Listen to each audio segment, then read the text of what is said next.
हमारे पास ये गद्दे हैं, अच्छी क्वालिटी के गद्दे हैं, प्रिंटेड दाने हैं। ये देखें, इसकी लंबाई है 7.5 फुट लंबाई है और 4.5 फुट चौड़ाई है इसकी।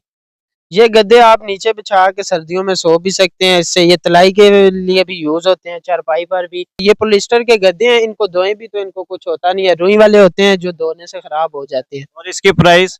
इसकी प्राइस सिर्फ और सिर्फ आपको 1500 रुपए में मिलेगा। ये क्या उससे बड़ा है छोटा है? ये उससे थोड़ा बड़ा है। उससे बड़ा है, इसकी क्या प्राइस है?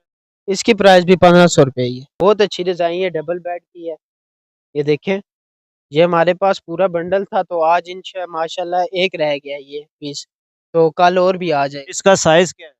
इसका साइज है, इसकी जो है लंबाई जो है वो 9.5 फुट होगी और चौड़ाई इसकी आप डबल बेड की है तो आप कर दें 8.5। इसकी प्राइस क्या है? इसकी प्राइस सिर्फ और सिर्फ आपको 1200 रुपए में। 1200 की नहीं चाहिए हमें, इससे भी कम रेट दें। भाई अगर ये वीडियो देख के कोई आया तो उसको 1000 रुपए की भी। 1000 से भी कम करें। भाई 900 रुपया का। 900 रुपया हो गया नाजरीन, ये 900 रुपए की अर्जाई।